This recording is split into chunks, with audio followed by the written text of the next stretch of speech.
बड़े प्यारे दिख रहे हैं बच्चे, क्या नहीं? मगर ये मासूमियत हमेशा नहीं रहेगी इनकी। क्यों? क्योंकि देश का भविष्य है। इन्हें हमें उस हिसाब से ग्रो करने की जरूरत होगी कि ये क्या करें, एक मजबूत राष्ट्र बना सके, और इसके लिए इनका समग्र विकास बहुत ही आवश्यक है। इसलिए राज्य के ऊपर ही जिम्मेदारी डाली गई है। हम तो राज्य की का एक पार्ट है, इसलिए करेंगे। सबसे पहली जिम्मेदारी राज्य की होगी। राज्य की ऐसी पॉलिसीज होनी चाहिए कि जिससे जो डेलिकेसी होती है, जो मासूमियत होती है बच्चों की, उसका कोई दुरुपयोग नहीं हो, किसी प्रकार का उनका एक्सप्लॉयटेशन नहीं हो, और एक स्वतंत्र गरिमामय वातावरण में उनका विकास हो। उन्हें ऐसी सुविधाएं और अवसर मिले कि वो एक ऊपर जो हमने पहली लाइन में बात की थी कि मजबूत राष्ट्र का निर्माण कर सके।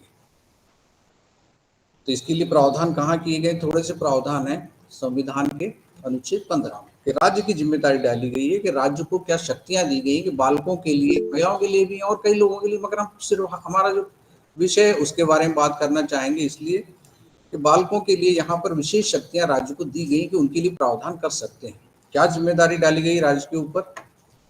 कि बालक के खिलाफ के किसी भी लैंगिक क्रियाकलाप में लगाए जाने या इस चीज को लेकर के उसका कोई एक्सटॉर्शन होता है, उत्पीड़न होता है, या इस तरह का उसको कहीं दुष्प्रेरित किया जाता है, प्रोस्टिट्यूशन में लगाया जाता है, या और किसी भी तरह से उसको कोई सेक्सुअल ऑफेंस में अगर उसको इन्वॉल्व किया जाता है, इस तरह से उसका एक्सप्लॉयटेशन होता है, तो उसको रोका जाए। और उसके लिए कुछ ना कुछ प्रावधान सरकार करे। क्या प्रावधान किए होंगे सरकार ने? अधिनियम बनाया है, लैंगिक अपराधों से बालकों का संरक्षण अधिनियम। जो कॉन्स्टिट्यूशन के आर्टिकल 15 में जो सरकार को, राज्य सरकारों को शक्तियां दी हैं, उसी शक्तियों का उपयोग करते हुए केंद्र सरकार, राज्य सरकार सभी अपने अपने कानून बना सकते हैं। पूरे देश के लिए बनाना होगा तो केंद्र सरकार बनाती है, राज्य स्तर पर बनाना होता है तो राज्य सरकार बना सकती है।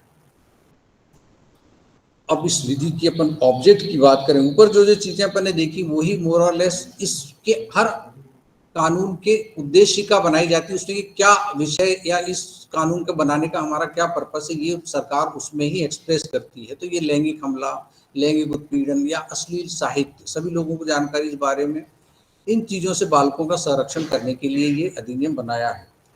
तो इन चीजों से संरक्षित करने के लिए और ऐसे अपराधों के लिए विशेष न्यायालय है, क्योंकि हमारे देश, पूरे सभी लोगों को मालूम है, पूरे देश में जो कानून व्यवस्था है या जो मामलों की, लंबित मामलों की स्थिति हर आम न्यायालय में, अगर उन्हीं न्यायालयों में इस प्रकार के मामले चलाए जाएंगे तो वो बच्चा जिसके साथ कोई अपराध हुआ है बूढ़ा हो जाएगा या पीढ़ी भी निकल जाएगी तो पता नहीं निराकरण होगा कि नहीं। इसलिए क्या किया गया, क्या कंसेप्ट किया गया कि स्पेशल कोर्ट्स बनाए जाएं जो एक्सक्लूसिवली यही काम करेंगे। साहब बैठे हुए थे अभी, उनका यही काम है सिर्फ बच्चों से संबंधित जो भी अपराध होंगे, पॉक्सो कोर्ट जिसको बोलते हैं हम उनको, ऐसे, और उससे रिलेटेड जो भी चीजें हैं, बच्चों के एक्सप्लॉयटेशन, सेक्सुअल एक्सप्लॉयटेशन से लेकर के जो भी चीजें, वो सब इस कानून से कहीं ना कहीं गवर्न होती है। और सरकार का दायित्व है कि जरूरत पड़ती है तो आवश्यकता अनुसार उसमें संशोधन भी सरकार द्वारा किए जाते हैं। बालक का उचित विकास हो, वही ऑब्जेक्ट की बात है या लॉ इस तरह से हमारा इम्प्लीमेंट हो कि जो बच्चे का शारीरिक हो सकता है, इमोशनल हो सकता है, एजुकेशनल या बौद्धिक हो सकता है, सामाजिक विकास सुनिश्चित हो। क्यों जरूरत पड़ेगी इन सब चीज़ों की? क्योंकि मजबूत राष्ट्र तभी बन पाएगा कि जब हमारा बच्चा हर तरह से शारीरिक, मानसिक और आध्यात्मिक रूप से स्वस्थ होगा। तभी, अगर वही शोषित बच्चा है तो क्या करेगा राष्ट्र का निर्माण? अच्छा नहीं कर सकता। इसलिए इसी ऑब्जेक्ट को ध्यान में रखते हुए ये सब प्रयास हमारे किए जाते हैं कि बालक के सर्वोत्तम हित और कल्याण को ध्यान में रखें। जब एक स्वस्थ समग्र विकास वाला बालक होगा तो एक अच्छे राष्ट्र का निर्माण करेगा। चाइल्ड किसको कहते हैं? चाइल्ड, हाँ मैम बताओ क्या बोली हो? हैं 0 से 5 वर्ष कहाँ पढ़ा? हैं कहाँ पढ़ा 0 से 5 वर्ष बालक? चाइल्ड जिसको कहें वो तो इन्फेंट कहलाते हैं, शिशु, छोटे। चाइल्ड है ना, बालक जिसको कहेंगे वो कानून के हिसाब से कौन सा होगा? जो मैडम कह रही है 18 साल से कम की उम्र वाला, मतलब 18 का अगर हो गया तो वो बालक नहीं रह जाएगा, 18 से कम होना चाहिए उसको। जितने भी कानून है, चाहे पॉक्सो अधिनियम की बात करें और दूसरे जीजी बोर्ड से, जीजी से रिलेटेड है, जहाँ भी बालक परिभाषित है, आईपीसी की बात करें या बीएनएस की बात करें, सब जगह बालक का मतलब 18 से कम आयु का बालक, जिसकी एज 18 वर्ष से कम है, उसको हम बालक कहेंगे, उसको ट्रीट करने की जरूरत है। क्या परिणाम हो सकते हैं अगर कोई 18 से फिर ज़्यादा हो जाती है, 8, 10, 12 साल के बालक या बालिका के साथ ऐसा कोई सेक्सुअल ऑफेंस हो जाए तो क्या परिणाम होते हैं? मोस्ट प्रोबेबली यही होता है कि ट्रॉमा या जो शॉक उसको लगता है उसकी कल्पना नहीं कर सकते। और ये स्थिति क्या करती है, एक जो उसको शेमफुलनेस महसूस होगी इसके कारण, उसके कारण क्या होगा, पूरी जो उसकी मानसिक अवस्था और जो अस्त व्यस्त पूरी स्थिति, शारीरिक कहें मानसिक कहें, ये पढ़ रहे हैं अभी रायसेन का कोई केस चल रहा है कुछ दिनों से, पेपर में रोज आ रहा है नहीं, एक बच्ची के साथ। तो जो बात आई थी शारीरिक और मानसिक स्थिति को छिन्न भिन्न, मतलब इतनी ज्यादा दुर्दशा उस बच्ची की हो चुकी थी 6 महीने, तो डॉक्टरों के हिसाब से उसको अभी रिकवर होने में लगेंगे। तो ये इस हद तक भी उसके साथ कुछ कुछ बच्चों के साथ ऐसा हो सकता है। इसलिए क्या जरूरत पड़ेगी ऐसे बालकों के लिए, क्या रिक्वायरमेंट हो सकती है ऐसे बालकों की? परिवार भी परेशान है, बच्चे भी परेशान है, इसलिए उनको कहीं ना कहीं समर्थन और सहयोग की जरूरत है, तब जाकर के कोई, क्योंकि अकेला परिवार जिसके ऊपर ऐसा पहाड़ टूटा या वो बच्चा जिसके साथ ऐसा अत्याचार या जिस पर अत्याचार हुआ उसके बस में नहीं कि वो कुछ कर पाए, या उसको उतनी समझ नहीं, उसके परिवार को उस अव्यवस्था के कारण समझ नहीं, तो कहीं ना कहीं से उसको बाहरी समर्थन की भारी जरूरत है। तो इसलिए क्या किया गया, अधिनियम में प्रावधान किए गए कि प्रथम सूचना रिपोर्ट से लेकर के आखिरी तक ये मानते हुए कि उसको कहीं ना कहीं पूरे परिवार को, उस बच्चे या उस बच्ची को भी समर्थन की जरूरत पड़ेगी। बाहरी अब दबाव भी रहते हैं, बच्ची है तो हर रिश्तेदार, पड़ोसी, अड़ोस पड़ोस क्या सलाह देते हैं कि बदनामी होगी, एक्शन ना लो, कहीं ना कहीं उस चीज से बचाना, अदरवाइज तो अन्याय फैलते ही चला जाएगा। अगर लोगों को लगेगा कि कुछ नहीं होता उस शर्मिंदगी के कारण, तो कहीं ना कहीं उस दबाव से भी उनको बचाने और उनको सपोर्ट करने की जरूरत होगी। मुलजिमों का कई बार दबाव रहता है, कुछ तरह हार्डकोर क्रिमिनल्स हैं या इस तरह की बाहुबली जिसको कहते हैं हम, या दबंग कहते हैं कई बार, कि उनका ऐसा कोई प्रेशर हो सकता है, तो वहां से भी उनकी सिक्योरिटी और सेफ्टी की जरूरत होती है। और इन सब चीज़ों को ध्यान में रखते हुए क्या होगा, हर स्टेज पर हमको राइट फ्रॉम बिगिनिंग आखिरी तक कहीं ना कहीं उनको कोई एक्सटर्नल सपोर्ट की जरूरत होती है। इसके लिए क्या किया जाता है, सहायता प्रदान करने के लिए सहायक व्यक्ति की एक अवधारणा कानून में की गई है कि उसको एक ना एक बाहरी असिस्टेंट या सहायक, सपोर्ट पर्सन जिसको कहा जाता है, वो मिलना चाहिए। तो यहीं आकर के आप लोगों की भूमिका थोड़ी सी शुरू होती है दरअसल। सरकार को कोई भी कानून बनता है तो सरकार को उसमें अधिकार होते हैं नियम बनाने के, कि कानून को इम्प्लीमेंट करने या कैसे इस कानून को लागू किया जाएगा इसके लिए नियमों की जरूरत होती है। तो जैसे पॉक्सो अधिनियम बनाया, तो यह हो गया अधिनियम, एक्ट हो गया। अब उसको लागू करके कैसे प्रभावशाली होगा, उसमें क्या क्या प्रावधान होंगे, कैसे उसका उपयोग होगा, उसके लिए क्या करना पड़ता है, नियम बनाने पड़ते हैं। तो वैसा का वही नाम लिखा जाता है अधिनियम, जैसे नाम है वैसे इसका लैंगिक अपराधों से बालकों का संरक्षण। अब यहाँ अधिनियम की जगह नियम शब्द का उपयोग किया गया। अधिनियम कब बना था, 2012 में। नियम कब बने, 20 में। ये थोड़ी विडम्बना है, हमारे कई व्यवस्थाएं कुछ ऐसी होती है जबकि देन एंड देयर साथ साथ ही बनने चाहिए, मगर कभी कभी व्यवस्थाएं ऐसी हो जाती है। तो ये नियम बनाए गए इस अधिनियम को लागू करने या प्रभावी ढंग से इसका उपयोग करने के लिए, ठीक है। तो इसके अंतर्गत जो आ रहा है नियम 4 का जो उपनियम 8, जिसमें उसमें क्या कहा गया है, CWC मैम को इसीलिए बुलाया था हम लोगों ने खास, तो कि थोड़ा फीडबैक देंगी, इसमें कुछ करेक्शन की जरूरत होगी तो उसके बारे में भी आप ही हमको थोड़ा सा ज़्यादा गाइड कर पाएंगे प्रॉपर तरीके से। चाइल्ड वेलफेयर कमेटी होगी जो क्या करेगी, अधिनियम की धारा 19 की उपधारा 6 के अधीन रिपोर्ट, यानी कोई अपराध के बारे में कोई रिपोर्ट प्राप्त होती है, या उपनियम 5 के अंतर्गत वो असेस करते हैं कि बालक है और इसके साथ कोई अपराध हुआ है, तो उसके असेसमेंट या निर्धारण के आधार पर क्या करेंगे, या तो बालक से, उसके परिवार से कंसल्ट करके, जिस पर भी उन लोगों को भरोसा है कि ये हमारे भरोसे का या हमारी मदद करने वाला व्यक्ति है, इसलिए उनकी सहमति की जरूरत है कि अपने मन से ये किसी को, व्यक्ति को उनके ऊपर नहीं थोप सकते आप में से किसी को, कि ये आपको अगर इस पर भरोसा है तो ये आपको सहयोग के लिए हम इसको असाइन कर सकते हैं, अपॉइंट कर सकते हैं। तो हर संभव तरीके से सहायता प्रदान करने के लिए क्या करेंगे, ये एक सहायक व्यक्ति उपलब्ध कराते हैं। तो ये आप लोगों की जिम्मेदारी होती है, ये आपको देंगे। काम कौन करेगा सहायक व्यक्ति के रूप में, आप और कुछ लोग और भी हैं, उसके बारे में आगे बात करते हैं।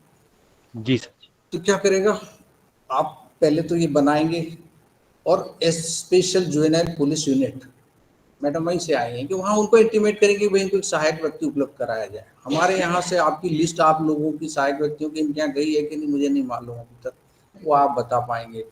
कि वो अभी तक तो नहीं। पहले आपको एक लिस्ट, ऑथराइज्ड पर्सन कब होंगे आप, जब आपके पास हमारी लिस्ट होगी, तो यहाँ जाकर के इसी जो आपको बुलाने का पर्पस खास वही था, इन चीजों को हम थोड़ा सा मीट आउट कर सकें, कहीं कोई कमी रह गई हो तो उसको हम भविष्य के लिए थोड़ा सा दूर कर सकें।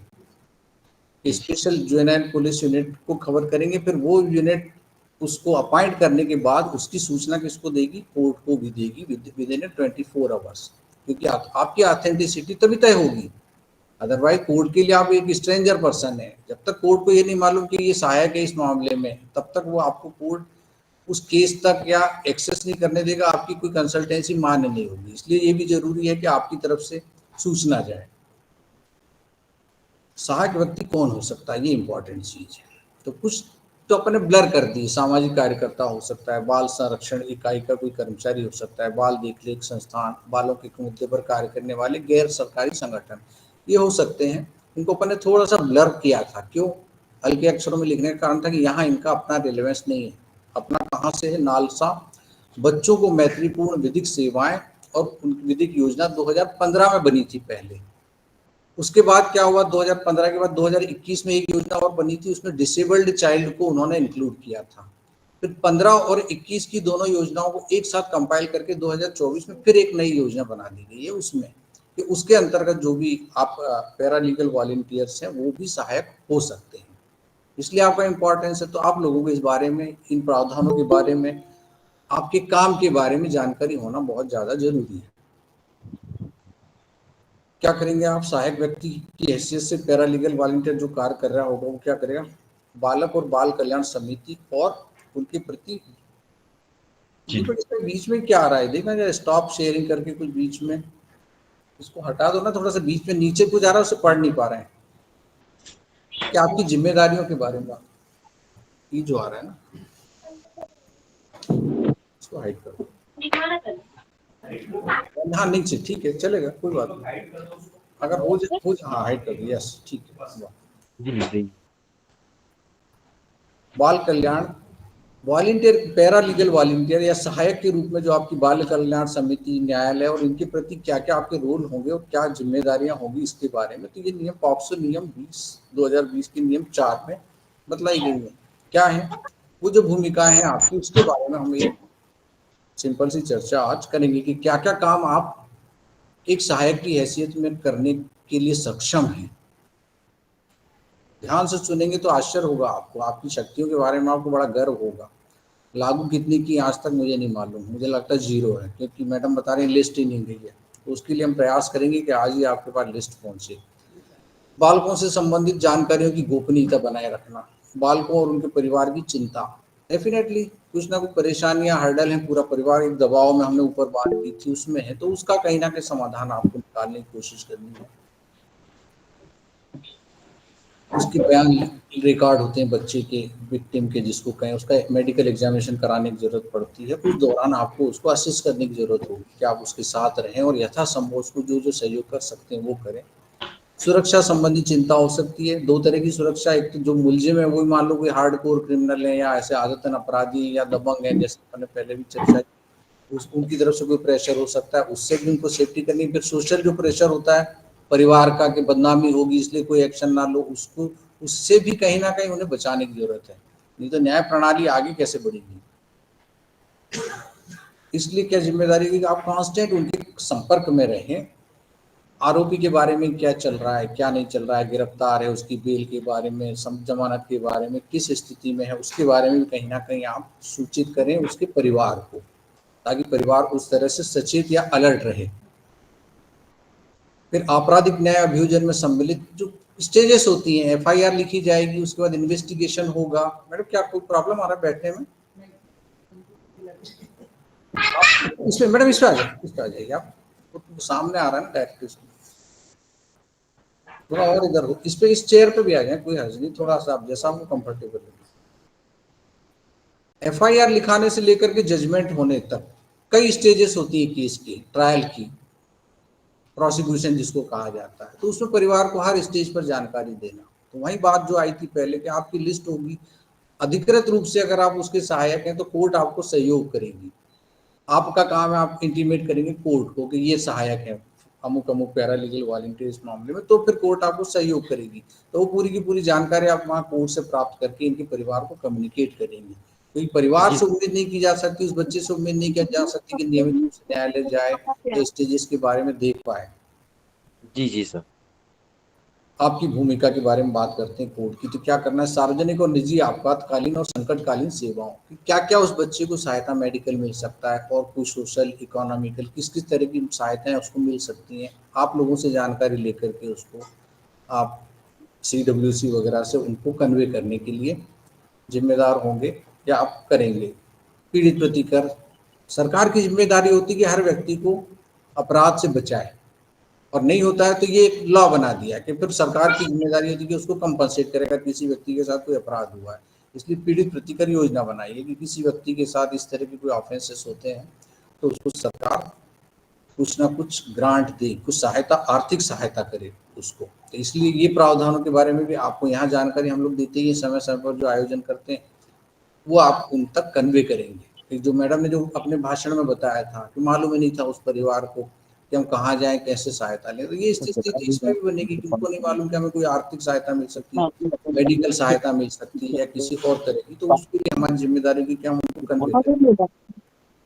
इन्वेस्टिगेशन चल रहा है उसके बारे में जानकारी दें कि अभी इन्वेस्टिगेशन में मामला, मगर यहाँ सावधानी क्या रखना है कि ऐसा ना हो कि वो परिवार इन्वेस्टिगेशन में कोई इंटरफेरेंस करने लगे, कि पुलिस को अपना काम अपनी समझ और अपने जो कानूनी दायरे में करना है, तो उसमें कोई इंटरफेरेंस ना हो उस परिवार का, उस चीज को ध्यान में रखते हुए हम उनको जानकारी देंगे कि आपको इस चीज से बचते हुए स्टेजेस के बारे में उन्हें मालूम जानकारी हो कि अभी क्या चल रहा है, बयान रिकॉर्ड हुए हैं किसी की, कुछ पुलिस ने मौके का इन्वेस्टिगेशन किया है, मेडिकल की स्थिति क्या है, कहीं जांच के लिए कोई चीजें भेजी गई हैं, वो सब आप बताते रहेंगे उनको।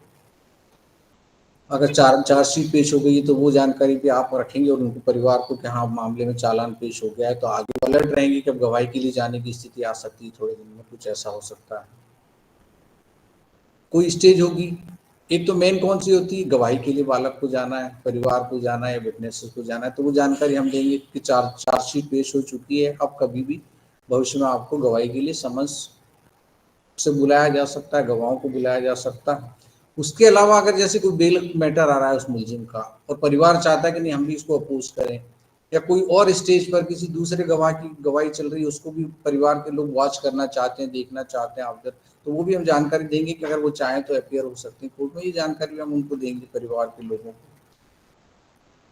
अगर मुलजिम की जमानत हो गई है, उसको और किसी तरह से छोड़ा है या अभी कस्टडी में, इसके बारे में जैसे ऊपर भी ये चीज़ हमने आई थी, रिपीट हुई, तो उसकी भी जानकारी उस परिवार को कि भाई मुलजिम अभी जेल में ही है या बाहर आ चुका है, तो कहीं कोई सतर्कता की, कोई सजगता की जरूरत हो तो उस बारे में वो परिवार थोड़ा सा अलर्ट हो सकता है।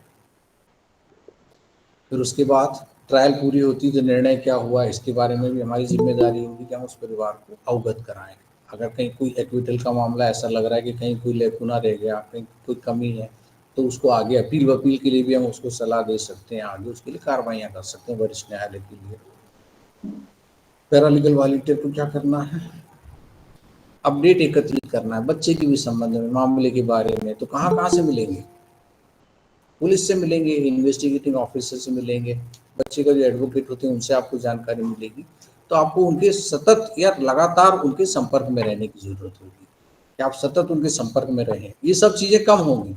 भाई अभी आज अगर आप एज कि मैं पैरालीगल वॉलंटियर हूँ और थाने चले जाएंगे तो कोई सहयोग होगा क्या आपको, बिल्कुल नहीं होगा, आप स्ट्रेंजर हैं।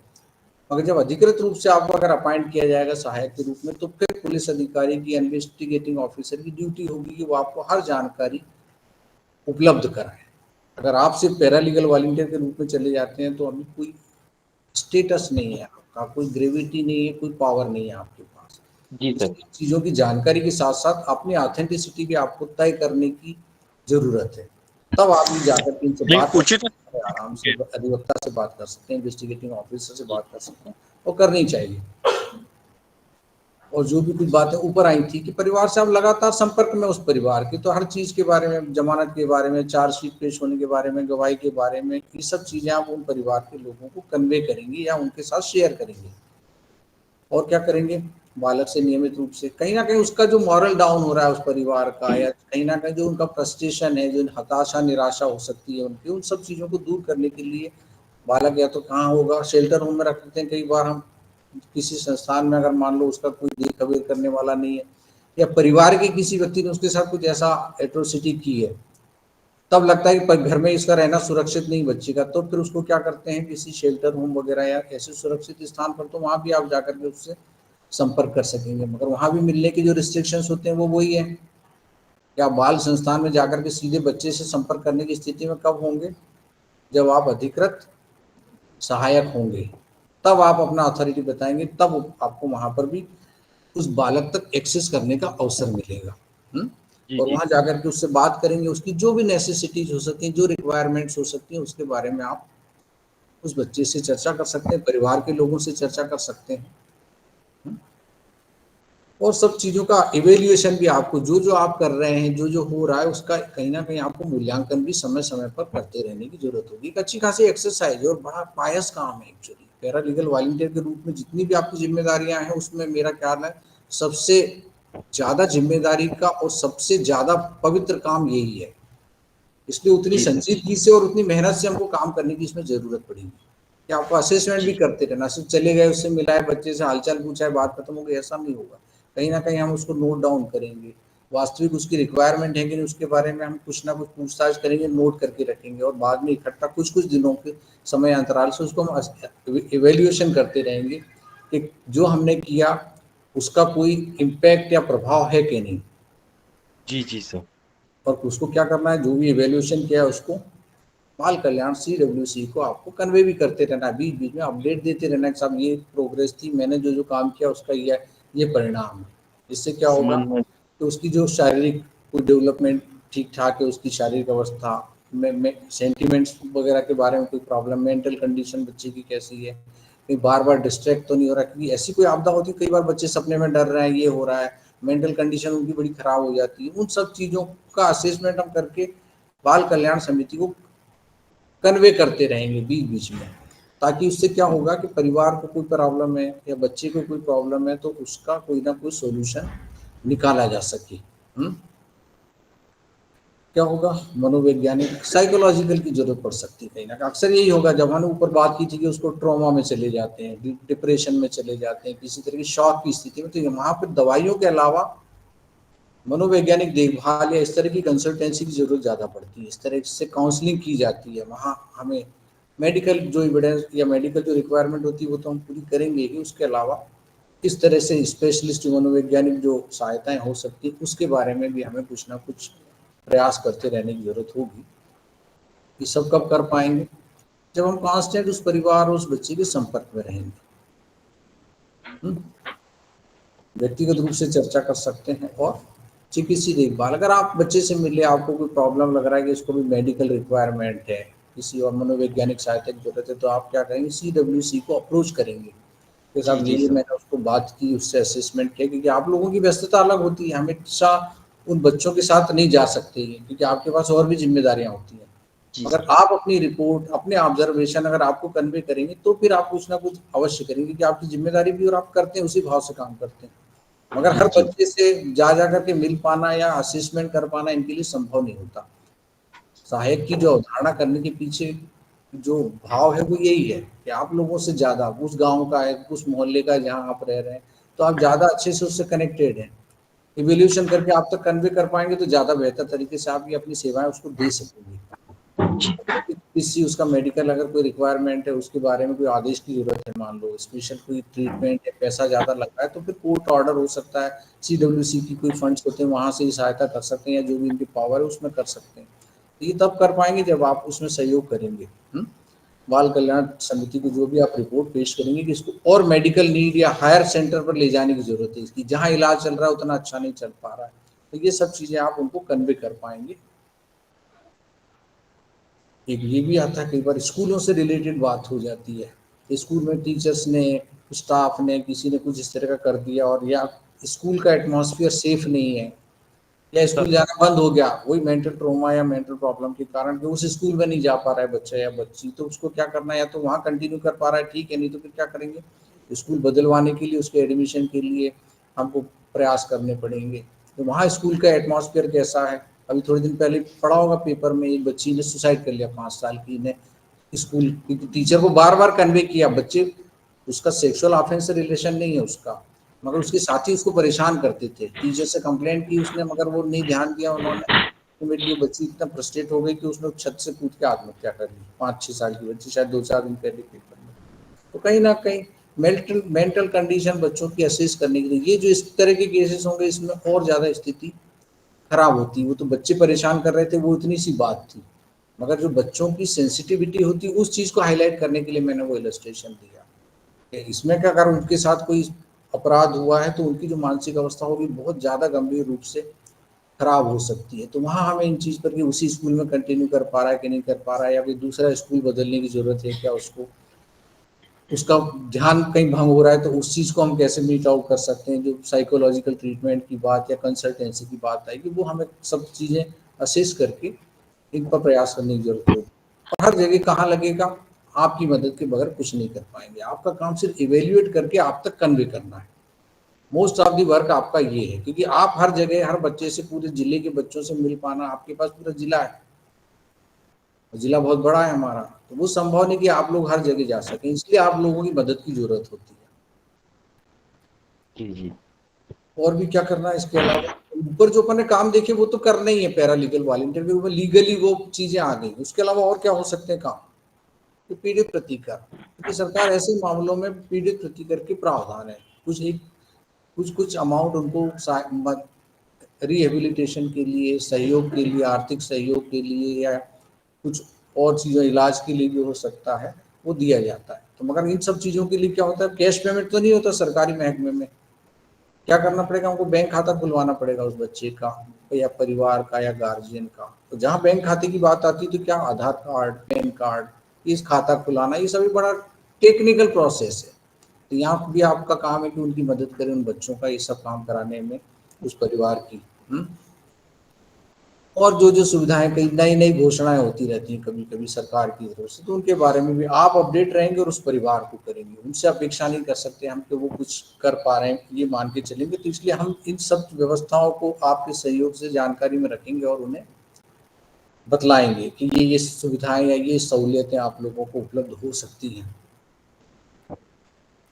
फिर वही बात आ गई वापस, इन्वेस्टिगेटिंग ऑफिसर, बाल कल्याण समिति, बाल संरक्षण इकाई हो सकती है, एडवोकेट हो सकते हैं, ये जो स्टेक होल्डर कहते हैं जिनको, ये जुड़े हुए लोग हैं इसी चीज़ों से। तो इन सब से आपको अपना एक तालमेल बना करके रखना है और हर संभव प्रयास करके उन बच्चों की, उस परिवार की मदद करने की हमें कोशिश करनी है।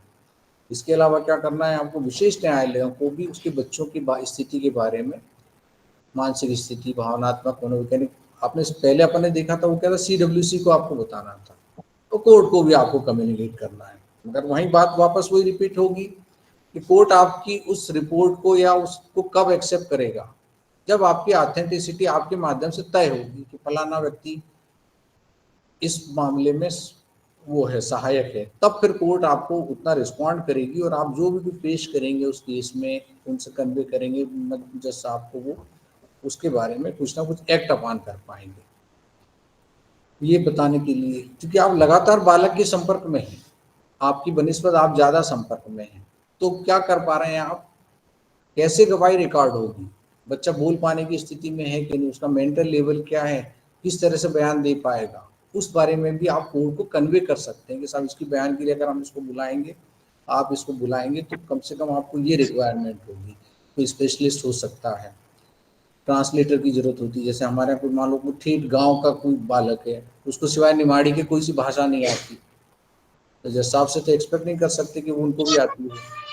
तो इस स्थिति में क्या होगा, सर इस तरह की जरूरत पड़ सकती है, कोई दुभाषी की जरूरत पड़ सकती है, कोई और लैंग्वेज हो सकती है, साइन लैंग्वेज का, कोई मान लो गूंगे बच्चे होते हैं, कभी उस तरह के अक्सर होती रहती है इस तरह की स्थिति उन बच्चों के साथ भी, तब हमें क्या करना। तो ये सब प्रिपरेशन क्या होगी, कोर्ट का काम क्या हुआ, कोर्ट ने तो उसकी गवाही के लिए वारंट समन्स इशू कर दिया, ठीक है, मगर उसके पहले अगर आपकी प्रिपरेशन है और जब बच्चा आकर के कोर्ट में खड़ा होकर उसके बाद पता लगा कि बोल नहीं पा रहा है, तो फिर अब उसको कहाँ, किसको ढूंढ रहे हैं, साइन लैंग्वेज वाला, सांकेतिक भाषा विशेषज्ञ। तो देन एंड देयर संभव है क्या, नहीं है, कोर्ट्स में बहुत ज्यादा काम है। बच्चा गवाही के लिए आया, उसके बाद ये प्रिपरेशन या किसी को बुलाया नहीं जा सकता स्पेशलिस्ट को। तो उस स्थिति में क्या होगा, अगर हम पहले से कोर्ट के संपर्क में, आप लोगों के संपर्क में, और हमें मालूम है बच्चे का हमने असेसमेंट कर रखा है, कि बालक बोलने में असमर्थ है, तो हमने कोर्ट को और आपको बता रखा है पहले कि साहब ये अगर बुलाएंगे इसको गवाही के लिए तो क्या होगा, इसके साथ में एक साइन लैंग्वेज वाला स्पेशलिस्ट भी हमको बुलाना पड़ेगा। तो कोर्ट साइमल्टेनियसली एक लेटर ऑफ रिक्वेस्ट या समन्स उन स्पेशलिस्ट के लिए भी जारी करेगी। क्योंकि हम फील्ड में हैं तो हमें ये भी मालूम है कि ये बच्चा नहीं, इसका चाचा, भाई, भतीजा, पड़ोसी, मोहल्ले का कोई व्यक्ति भी इसकी भाषा समझता है, हम कोर्ट को कन्वे कर सकते हैं। तो सब स्पेशलिस्ट की जरूरत नहीं है, इसकी भाषा ये समझ जाता है, इसकी माँ समझती है, इसका भाई समझता है, तो सब इसको भी साथ में जब गवाही के लिए समझ जा रही हो तो इसको भी एज ए स्पेशलिस्ट या एज ए दुभाषी या अनुवादक के रूप में अपन बुला लेंगे तो ज्यादा स्मूथली काम हो पाएगा। तो उसमें क्या हो रहा है, कोर्ट का टाइम भी बच रहा है और प्रोसीडिंग स्मूथ चल रही है। क्योंकि जो छोटे छोटे बच्चे इनको बार बार कोर्ट में गवाही के लिए बुलाना फिर लौटाना वो भी अपने आप में एक पेनफुल काम है। तो वहां भी जाकर के हमारी जिम्मेदारी होगी कि हम इस तरह की सब तैयारियां पहले से करके रखें ताकि जब भी बच्चे को कोर्ट में बुलाया जाए तो उसकी गवाही हर हाल में हो जाए। कई चीजों के बारे में आपको अपने एक्सपीरियंस और नॉलेज के हिसाब से अनुभव हो सकता है, मगर हर चीज तो जरूरी नहीं है। तो जो चीज सहायता आप खुद कर सकते हैं उस बच्चे की बहुत अच्छी बात है। अगर नहीं कर पा रहे हैं तो क्या करेंगे, उससे जो रिलेवेंट विशेषज्ञ हो सकते हैं, प्रोफेशनल्स हो सकते हैं, जो सर्विस प्रोवाइडर हो सकते हैं, उन तक अपन एक्सेस करने की कोशिश करेंगे। कैसे कर पाएंगे, आपके माध्यम से। ये आप तो डायरेक्ट जाने से रहे, पेमेंट की बात आ सकती है तो फंड्स जो है वो आप ही के पास होते हैं, उनको कैसे बुलाना है कैसे नहीं बुलाना ये आप तय कर पाएंगे। आप सिर्फ सजेस्ट कर पाएंगे कि इस बालक की दवाई के लिए या इसकी इस तरह की मदद के लिए प्रॉपर हो सकता है। आपका काम भी आसान है क्योंकि आपके पास एक लिमिटेड लिस्ट है या लिमिटेड सोर्सेस है आपके पास, मगर आप ज्यादा बेहतर तरीके से आपको कन्वे कर सकते हैं ये इस तरह से साहब इनको बुला लिया जाए तो ये ज्यादा होगा। फिर वही क्या बात है, रिपीट होंगी कुछ चीजें, वही बात है कि लगातार पूरे टाइम कहाँ से एफआईआर, बल्कि उसके पहले से भी एफआईआर लिखाने भी आप ही जाए साथ में, और ट्रायल कंक्लूड होने तक आप कहीं ना कहीं जुड़े रहेंगे। तो क्या होगा, बच्चे को आप जस्टिस ही दिलाएंगे और दूसरा उसका रिहेबिलिटेशन भी कर पाएंगे। जिस मोहल्ले में रह रहा है बच्चा या बच्ची या परिवार, हो सकता है वहाँ उसका एटमॉस्फेयर सेफ नहीं है, वहां से भी उसको कहीं ना कहीं हमको शिफ्ट करने की जरूरत पड़ सकती है। तो उन सब चीजों के बारे में आप प्रयास कर सकते हैं। ये तो मोटी मोटी बातें थी जो जिम्मेदारियां थी आपकी उससे रिलेटेड। अब कानूनी बात करते हैं अपन, तो क्या होगा कि जो पॉक्सो एक्ट में कुछ स्पेशल प्रोविजन दिए गए, इसके बारे में भी हम कहीं ना कहीं थोड़ी सी जो इम्पोर्टेंट प्रोविजन है उसके बारे में भी हमें जानकारी हो तो ज्यादा अच्छे से हम काम कर पाएंगे। जैसे धारा 19 क्या करती है, रिपोर्ट के बारे में कि कोई भी इस तरह का अपराध हुआ है तो उसकी रिपोर्ट की जाएगी। ऐसी कोई शंका है कि ऐसा अपराध होने वाला है तो भी आशंका के आधार पर भी, क्योंकि हमें तो वही देखना है कि बच्चे को हर तरह से सेफ, कोई अभ्यास हो चुका उसके बाद ही बचाया जाए ऐसा जरूरी नहीं है। उसको पहले भी अगर लग रहा है कि ऐसी कोई संभावना है अपराध होने की बच्चे के प्रति, तो भी हमारी जिम्मेदारी होगी कि हम उसको बचाएं। तो क्या करेंगे, विशेष किशोर यूनिट हो सकती है, स्थानीय पुलिस हो सकती है, इसको सूचना दी जाएगी और पुलिस रिपोर्ट लिखित करेगी। यहाँ कोई किंतु परंतु जांच करेगी ऐसा कोई प्रावधान नहीं, सीधे सीधे अगर पुलिस को ऐसी कोई इंटीमेशन मिलती है कि किसी बच्चे के साथ कोई इस तरह का संभावना है दोनों स्थिति में, तो पुलिस को रिपोर्ट करके ही आगे वहाँ कोई किंतु परंतु जांच करेगी या कुछ बिना पहले प्रयास करेंगे क्या होगा, ऐसा कुछ नहीं करना। रिपोर्ट दर्ज करने का, नहीं करती है तो उसके परिणाम भी इसी में लिखे गए कि उनको दंडित किया जा सकता है दोनों तरफ से। अगर रिपोर्ट नहीं लिखी जा रही है तो, और किसी व्यक्ति को अपराध की जानकारी और उसने रिपोर्ट नहीं लिखाई, ऐसा पता लगता है कि जानबूझ के इस चीज को छुपाया, इग्नोर किया, तो उसके खिलाफ भी दंड के प्रावधान कानून में। अगर रिपोर्ट लिखाने में कोई व्यक्ति असफल है और कोई रिपोर्ट लिखने में भी असफल है तो दोनों स्थिति में 6 महीने तक का कारावास, जुर्माना या दोनों से उसको दंडित किया जा सकता है। मतलब मामले की जो संवेदनशीलता की बात है, प्रथम सूचना रिपोर्ट वगैरह जो सामान्य अपराध होते हैं उनमें ऐसे प्रावधान, इतने स्पेसिफिक प्रावधान नहीं है। विचारण भी हम स्पेशल कोर्ट में कर रहे हैं इनका। मीडिया के लिए प्रक्रिया का सवाल आता है, कहीं ना कहीं क्या होगा, आइडेंटिटी उस बच्चे की छिपाने की जरूरत है क्योंकि पूरा का पूरा फ्यूचर बचा हुआ है। तो कोई भी उसका फोटो चित्रण, नाम, ये वो, उसके बारे में जब तक कोई अधिकृत जानकारी किसी मीडिया के पास नहीं होगी, उसको कोई टीका टिप्पणी करने का किसी भी मीडिया पेपर में, कभी भी आपने ध्यान दिया हो तो किसी बच्चे या जिसके साथ कोई एट्रोसिटी हुई होती है, रेप के केसेस में इवन कभी कोई नाम वाम नहीं लिखा जाता विक्टिम का, इसीलिए सिर्फ मुलजिम का नाम हो सकता है, मगर उसके नाम से, उसके विवरण देने से, उसके परिवार के बारे में जानकारी देने से बचेंगे वो। कि नहीं करेंगे, अदरवाइज करते भी हैं तो क्या होगा, जिम्मेदारी है उनकी कि अगर ऐसा कुछ आया तो वो ऑफेंस माना जाएगा और उनके खिलाफ एक्शन हो सकता है। कुछ भी परिवार के ब्यौरे, अड़ोस पड़ोस, मोहल्ला, हर चीज को उसमें यथासंभव कंसील करने की जरूरत है। तो इसलिए बहुत ही कभी भी आप ध्यान से, आइंदा से आप ध्यान से पढ़ना करें। अगर कोई चीज दिखाई देती है तो आप उसको हाईलाइट भी कर सकते हैं, कन्वे कर सकते हैं कि ऐसा ना हो कि हर चीज को उनको छुपानी है। कहाँ तक, जब तक अगर कोर्ट से परमिशन लेकर के किया जा सकता है। कब, और कोर्ट परमिशन कब देगी, राइटिंग में देगी एक बात, और दूसरा अगर उस बच्चे के इंटरेस्ट में, उसके हित में है तो कोर्ट अलाउ करेगी, अदरवाइज कोर्ट भी उस चीज को इनकार करेगी। इनकार करने से बाध्य है कोर्ट भी। इस तरह के कोई परमिशन रूटीन में सिर्फ हाईलाइट करने के लिए, लाइमलाइट में लाने के लिए कोर्ट को भी पावर नहीं होते हैं। बच्चे के इंटरेस्ट में कोई चीज हो सकती है, मान लो उसको कोई मदद मिलने की गुंजाइश हो या कहीं और किसी तरह की संभावना हो उसके इंटरेस्ट में, तो कोर्ट अलाउ करेगी, नहीं तो बिल्कुल नहीं करेगी। उस बच्चे और उस परिवार की पूरी आइडेंटिटी छिपाना जिम्मेदारी है। ये सब कानूनी प्रावधान है, इसलिए इनका वायोलेशन नहीं किया जा सकता। अदरवाइज क्या होगा, कर्मचारी जो प्रकाशक या स्वामी होते हैं, पेपर मालिक, वो तो कहीं बाहर बैठे होते हैं, पता होता है लंदन में रहते हैं साहब, पेपर यहाँ छपता है उनका, तो इस आधार पर बच नहीं जाएंगे कि हमारे कर्मचारी ने किया साहब, हमें तो पता ही नहीं लगा। वो उनके साथ साथ उनका संयुक्त दायित्व है अपने कर्मचारी स्टाफ, जिसने अगर कोई रिपोर्ट या ऐसी कोई चीज छाप दी है किसी बच्चे के बारे में, परिवार के बारे में, ऑब्जेक्शनेबल है जो, या इस एक्ट के परव्यू में ऑफेंस की दृष्टि में आ रहा है, तो वो मालिक भी, उसका प्रकाशक भी जिम्मेदार होगा। ये कहकर नहीं बच सकता कि हम किसी कर्मचारी ने गलती से छाप दिया, उसकी भी जिम्मेदारी होगी। तो क्या 6 महीने, मिनिमम 6 महीने की सजा, मतलब यहाँ और गंभीर कर दिया, तो कम से कम 6 महीने की सजा के प्रावधान है। ऊपर हमने देखा था 6 महीने या खुद जुर्माना या दोनों, यहाँ आकर के ये हुआ कि 6 महीने से कम की कोई सजा नहीं होगी ऐसे मामलों में। साक्ष्य लेखन में सावधानी बहुत जरूरी है। क्यों जरूरी है? हुँ? बच्चे की साक्ष्य लेखन में सावधानी की क्यों जरूरत पड़ेगी? हैं? गोपनीयता के अलावा देखा जाएगा, अपन जो अभी तक बात करते आए, क्या हो रहा है, उसकी बच्चे की मनोदशा उस तरह की नहीं है, परिवार की वैसी नहीं, क्या बोल जाएगा, क्या करेगा, कहीं ना कहीं तो बड़ा सलीके से करने की बात है। जैसे बोलने में असमर्थ है बच्चा, किसी तरह से मानसिक परेशानी से ग्रस्त हो गया है इस ऑफेंस के कारण, तो इन सब चीजों को देखने के अलावा कुछ और सावधानियां, कोई जिस मुलजिम को उसने देखा, जिसने उसके साथ अपराध किया, तो हो सकता है उस बच्चे को, उस मुलजिम को देख करके उस बच्चे को दोबारा कोई फियर पैदा हो।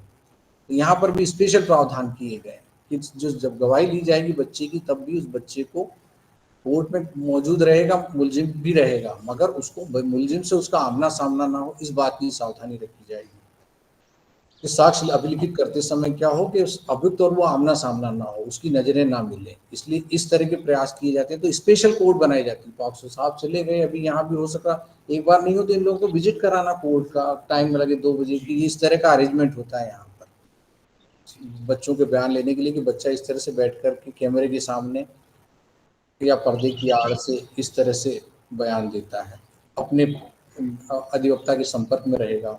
जो आम क्रिमिनल एक्ट लॉ में हम एक गवाही लेते हैं तो गवाह को खुद बोलना होता है, उसको कोई सहायक या वकील, परिवार का सदस्य उसको सहयोग नहीं करता। मगर बच्चों के मामले में स्पेशल प्रोविजन है कि वो अपने पेरेंट, अधिवक्ता की उपस्थिति में रहे, ताकि उसका कॉन्फिडेंस लेवल थोड़ा सा इम्प्रूव रहे, ठीक से बता पाए घटनाक्रम को। अगर उसको अकेला रखेंगे तो उस अकेलेपन के कारण घबराहट में कुछ बयान गड़बड़ कर सकता है वो, इसलिए तो इसलिए क्या अरेंजमेंट है, जो स्पेशल कोर्ट बनाए जाते हैं, इसकी अलग अलग से सरकार पैसा देती है कि ऐसे स्पेशल अरेंजमेंट किए जाते हैं कि वीडियो कॉन्फ्रेंसिंग से उसके बयान होंगे, या कहीं मिरर वगैरह लगा करके उसमें मुलजिम उसको दिखाई दे रहा है, डायरेक्ट आमना सामना नहीं हो रहा है उसका, या कहीं कर्टेन से उसको ढाक रखा है, ऐसे कोई प्रोविजन किए जाते हैं।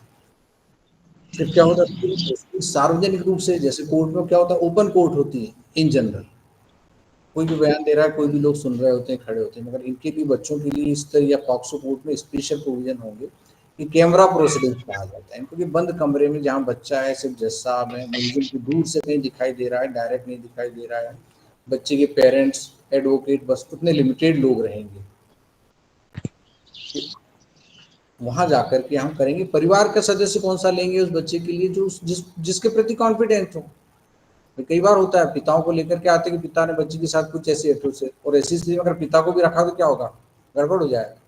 या कोई इस तरह का कोई सस्पेक्ट हो सकता है, ब्रदर हो सकता है, तो बच्चे को परिवार के जिस सदस्य पर विश्वास है, माँ का बिहेवियर कुछ इस तरह का हो सकता है कि बच्चे को माँ पे विश्वास ना हो, तो कोई और मेंबर हो सकता है, तो वहां हमें इस चीजों को, ये सब असेसमेंट हमने कब कर चुके हैं, सहायक के रूप में पहले कर चुके हैं, और हमने अगर कोर्ट को असिस्ट करते हुए सब कन्वे किया कि साहब इस बच्चे के साथ हमको इस व्यक्ति को अगर बुलाएंगे तो ज़्यादा कॉन्फिडेंटली, ज़्यादा परफेक्टली बयान दे पाएगा, ये स्पेशलिस्ट बुला लेंगे बोलने वाला या इसकी भाषा समझने वाला तो ज़्यादा अच्छे से बयान देगा। तो कोर्ट पूरी इस प्रिपरेशन के साथ जब कोर्ट बयान लेगी तो एक बार में उस बच्चे का बयान शायद हो जाएगा, अदरवाइज उसको बार बार बुलाना पड़ सकता है। तो इन चीज़ों का हमें ध्यान रखेंगे। ये भी हो सकता है कि बच्चे नहीं है, क्या होता है न्यायालय अपना एक स्थान होता है बच्चे का, वैसी स्थिति में क्या कर सकते हैं, क्या तरीका हो सकता है अगर कॉमन सेंस का उपयोग करें तो बच्चा नहीं आ पा रहा है, वीडियो तो बना लेंगे, मतलब कुछ और भी अरेंजमेंट हो सकता है। अपन किसी व्यक्ति को डिपोर्ट कर सकती है, कमीशन निकालना कहते हैं कि वो उसको कोर्ट ऑथराइज करेगी कि आप जाओ वहां पर और कोर्ट के ब्याह पर उसका बयान रिकॉर्ड कर लो, तो ऐसे कमीशन निकाला जा सकता है उसके बयान रिकॉर्ड करने के लिए उस पर्टिकुलर प्लेस पे जाकर के, ये भी तरीका हो सकता है। आमतौर पर इसका कम प्रयोग में आता है, मगर हम कोशिश करेंगे पूरी सुरक्षा के साथ उस बच्चे को न्यायालय में लाए। मगर कोई ऐसी स्थितियां हैं कि बच्चा कोर्ट तक नहीं आ पा रहा है तो ये भी किया जा सकता है, मगर कौन करेगा इसमें सहयोग, आप भी बता पाएंगे न्यायालय को साहब ये बुलाने के बजाय, समझ निकालने के बजाय इसका बयान वहां ले लेना ज्यादा सेफ रहेगा, ये स्थिति है, ये फोटोग्राफ्स हैं साहब उसकी, ये मेडिकल रिपोर्ट है, डॉक्टर से मैं लेकर के आया हूँ, CWC से लेकर के आया हूँ, ये रिपोर्ट है, ये बच्चे की कंडीशन है, सब बेहतर ये होगा कि फलानी जगह रह रहा है, अपन वहाँ इसका बयान रिकॉर्ड करवा लें कोई कमीशन इशू करके, तो काम आसान कर देंगे कोर्ट का, व्यवस्था का। विशेषज्ञ सहायता देख के आए हैं, प्रावधान है, मतलब लॉ में प्रावधान है, धारा 38 इसके लिए करती है कि दुभाषिया हो सकता है, कोई और किसी तरह का वो हो सकता है कि जो स्पेशलिस्ट हो या जिसको इस मामले में जानकारी हो, जैसे अपना बच्चा घर में ही रह रहा है बचपन से, गूंगा बच्चा, तो माँ भाई पिता परिवार के लोग उसकी भाषा को समझ रहे हैं, तो वहां अलग से हमको कोई स्पेशलिस्ट बुलाने की जरूरत नहीं पड़ेगी, तो पड़ेगी नहीं पड़ेगी, उसी से बुला लेंगे, मगर कोर्ट को हम बताएंगे तभी वो कि सब माँ इसकी अच्छी समझती है इसकी बात को, तो वो कन्वे कर सकती है वहां पर, जहां लग रहा है कि नहीं स्पेशलिस्ट को बुलाने की जरूरत है वहाँ स्पेशलिस्ट को बुलाएंगे, तो उसके जो फीस वगैरह के खर्चे हैं जो कोर्ट तय करती है उसको, और वो दिए जाते हैं, फिक्स होते हैं ये सब, शारीरिक या मानसिक रूप से निःशक्त है, वही बात आएगी बार बार, तो किसी स्पेशल जैसी उसकी रिक्वायरमेंट है, बोलने में असमर्थ है तो साइन लैंग्वेज वाले को बुलाएंगे, कोई और कारण से कोई मनोवैज्ञानिक परेशानी है कि उसको कॉन्फिडेंस में लेकर के बयान कराने पड़ते हैं तो हमको कोई मनोवैज्ञानिक देखना पड़ेगा, किसी और तरह की कोई रिक्वायरमेंट हो सकती है, किसी बच्चे विशेष की भाषा को लेकर के हो सकती है तो हमें दुभाषी की जरूरत पड़ सकती है, तो उन सब चीज़ों के बारे में पूरी एक्सरसाइज करके कोर्ट को कन्वे करेंगे और कोर्ट उस तरह से फिर स्पेशलिस्ट को बुलाएगी। तो वो बात जो अपन ने बात की थी ऊपर के क्षेत्र का, मोहल्ले का कोई व्यक्ति हो सकता है जो उसकी भाषा या उसके इशारों को अच्छी तरह समझ पा रहा है, या कोई क्वालिफाइड पर्सन हो सकता है उस तरह का, तो उनकी सबकी हम सहायता आसानी से ले सकेंगे, और जो भी फीस होती है कोर्ट तय करती है, उसके सभी नॉर्म्स होते हैं, नियम होते हैं, उस हिसाब से उनको पेमेंट उनके आने जाने का पर डे का जो भी कुछ होगा वो आपके पास भी कुछ डिटेल रहती होगी और बाकी कोर्ट में भी रहती है, तो कोर्ट करिए, हमारा काम सिर्फ ये चीज वहां तक कन्वे करना है कोर्ट तक, फीस क्या तय होगी, क्या देना क्या लेना, ये हमारा काम नहीं है, हमें सिर्फ कोर्ट को ये बता कि ये इस गवाही के लिए, इस बालक की गवाही के लिए ये व्यक्ति प्रॉपर होगा या इसको जो सुविधा दिया जाना ज्यादा इसके बयान लेने के लिए उपयुक्त होगा। फिर सहायता के लिए क्या होगा, सरकार को पावर दिए जाते हैं कि राज्य सरकार की जो अधिनियम के अंतर्गत, ऊपर भी अपन एक बात की थी यहाँ पर भी कि ऐसे नियमों के भी उनको क्या फीस दी जाएगी, किस तरह से बुलाया जाएगा, वो क्या जिम्मेदारी होगी उनको, उसके बारे में कुछ ना कुछ सरकार, कौन कौन से संगठन ऑथराइज्ड होंगे उसके लिए, मान लो क्वालिफाइड पर्सन है तो हर कोई क्वालिफाइड पर्सन लिया जा सकता है या उनको तय करेगी सरकार, उसके बारे में कुछ ना कुछ मार्ग निर्देश जारी किए जा सकते हैं सरकार की तरफ से कि भाई कहाँ कहाँ किन किन लोगों की सहायता, किस तरह के दुभाषी या लोकल लोग या विशेषज्ञों की सहायता कहाँ कहाँ से ले सकते हैं, जरूरी नहीं कि खंडवा में कोई स्पेशलिस्ट हो, तो उस स्थिति में क्या निर्देश हो सकते हैं, पास वाले किसी जिले से बुलाने की आवश्यकता हो सकती है, नागपुर से बुलाना पड़ सकता है, इंदौर से बुलाना पड़ सकता है, वो भी हो सकता है, तो उसके जो खर्चे और एक्सपेंसेस होंगे उनकी फीस होगी वो अलग होगी, खंडवा में कोई लोकल स्पेशलिस्ट मिल रहा है उसकी फीस अलग होगी, अगर इंदौर से कोई आ रहा है नागपुर से आ रहा है तो अलग होगी, तो ये सब तय कोर्ट करेगी, मगर हमारा काम सिर्फ कन्वे करना और सरकार इस बारे में कुछ ना कुछ नियम बना करके रखती है। एक विशेष सुविधा ये भी होती है। वैसे आम केसेस में आपराधिक मामलों में भी फरियादी पक्ष को अपना वकील करने की सुविधा होती है, चाहे तो अपना वकील प्राइवेट या आपस में होती है उसको कि अगर वो बालक या उसके परिवार चाहते हैं कि हमारी तरफ से भी कोई एक अलग से वकील हम करें, तो ये स्पेशल प्रावधान क्यों कहे जाएंगे कि उनको अपनी पसंद का एक वकील रखने के अधिकार तो है ही, मगर अगर वो उसका पैसा वहन नहीं कर सकते तो उसका वहन करेगी सरकार। प्राइवेट मामलों में जब फरियादी अगर कोई वकील करना चाहता है तो उसको उसके एक्सपेंसेस सरकार वहन नहीं करती किसी भी हालत में, फिर उसको खुद ही वहन करने होते हैं।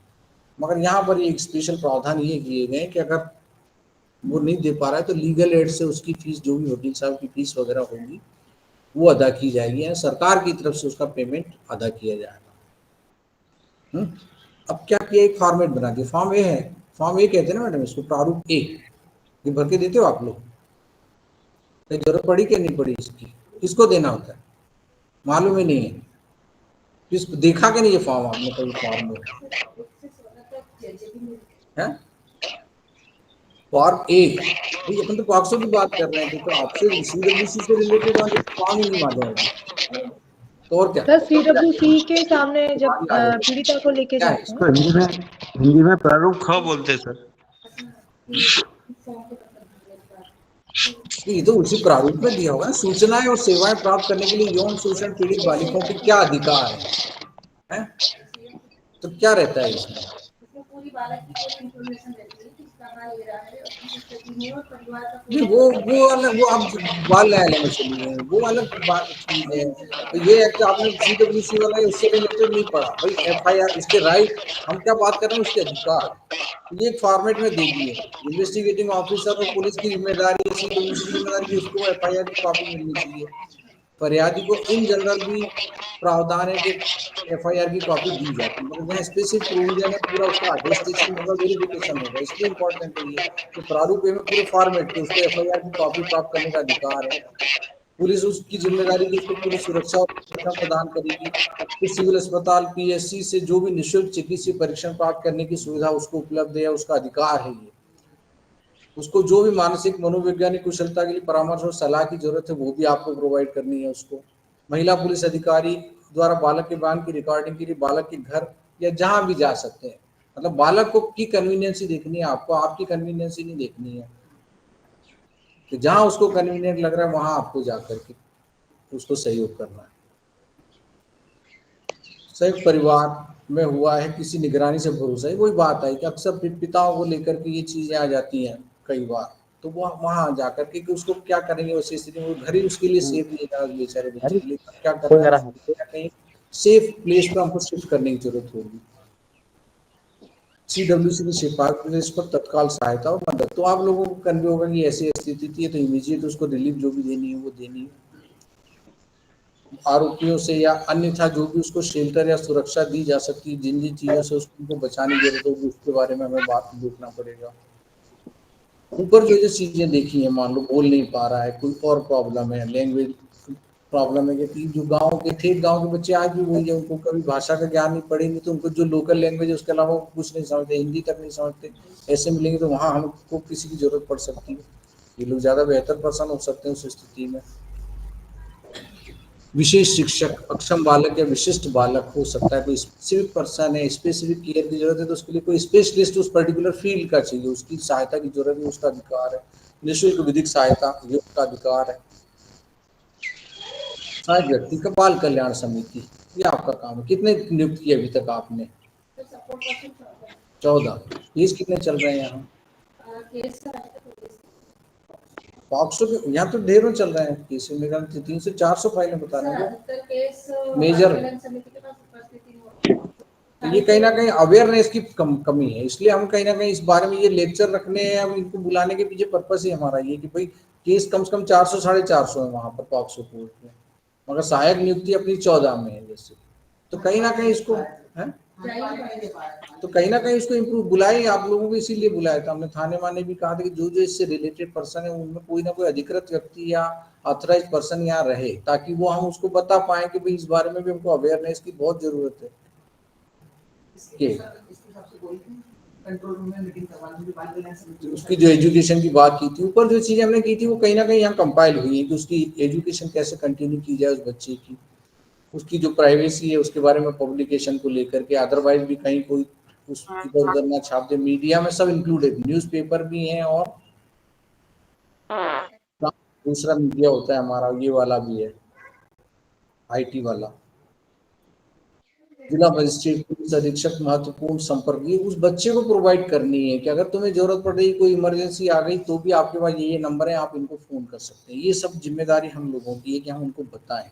लिखा ड्यूटी अधिकारी, तारीख, नाम जिसने प्रोवाइड किया उस बच्चे को, पूरा ये फॉर्मेट में आपको उपलब्ध कराना है, छपे छपाए प्रारूप में कि ये चीजें आपको उपलब्ध है, ये सुविधाएं उपलब्ध है। जिस चीज की आपको जरूरत पड़े इस नंबर पर, या जिस सहायता की जरूरत पड़े इन नंबरों पर फोन करें या हमसे इस तरह से संपर्क करें। तो ये पूरा का पूरा काम है, मैडम को मालूम ही नहीं था आज तक।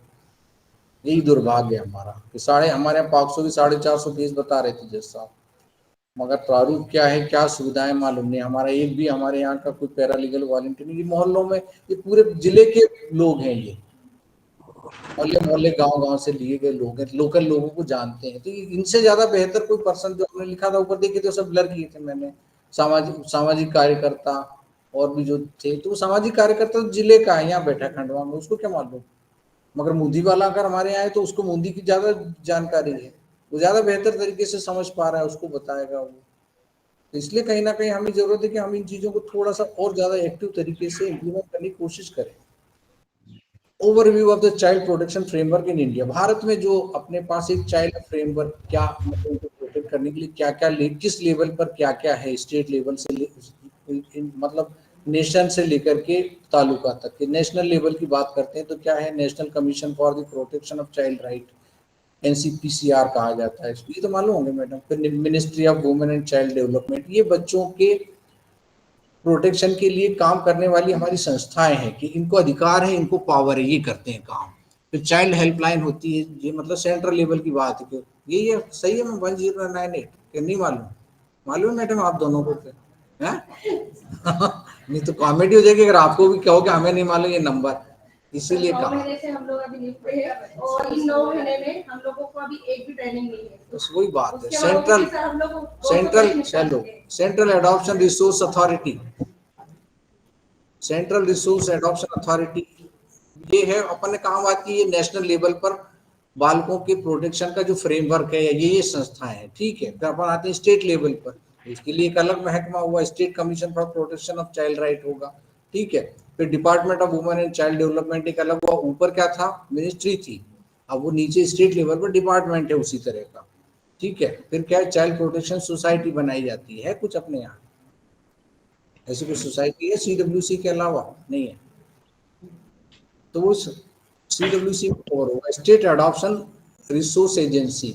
एडॉप्शन की भी जरूरत पड़ सकती है, बच्चे मान लो एबंडेंट है, कुछ ऐसी कोई घटना हो गई और अब उसका कोई परिवार का नहीं है, तो वैसी स्थिति में हो सकता है एडॉप्शन की जरूरत है, तो वो सब काम इन संस्था को करना है। मगर अब स्टेट लेवल पर भी काम, बड़ा काम हो गया, उससे नीचे कहाँ आएंगे हम, डिस्ट्रिक्ट लेवल पर आएंगे क्या? नहीं भाई, जिले में काम करना है हमको, तो हम थोड़ी स्टेट और नेशन पे जा रहे हैं। उनको तो अपने स्थानीय क्षेत्र में हम क्या कर सकते हैं उनके बारे में हमें देखने की जरूरत है।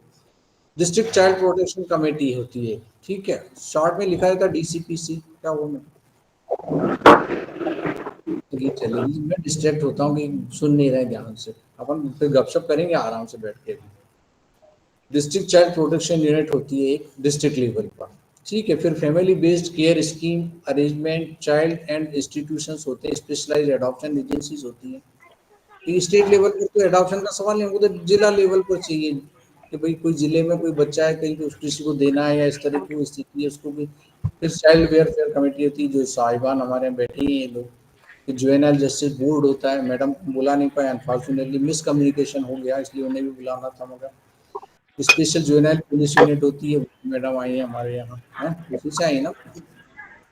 फिर उसके बाद जिले से नीचे बढ़ते हैं तो ब्लॉक लेवल। अब ब्लॉक तो बहुत छोटी जगह होती है, इसलिए इतना ज्यादा ताम झाम और महकमा वहाँ फैलाने की जरूरत नहीं होती है। तो वो क्या होता है, हमारा ब्लॉक चाइल्ड प्रोटेक्शन कमेटी एक होती है बात, इससे ज्यादा इसमें कुछ व्यवस्थाएं करने की जरूरत नहीं होती। जिला लेवल पर जो है वो पर्याप्त है। तो बस मित्रों, यही कुछ अपना एक वो था प्रेजेंटेशन कि हम इस बारे में थोड़ी बात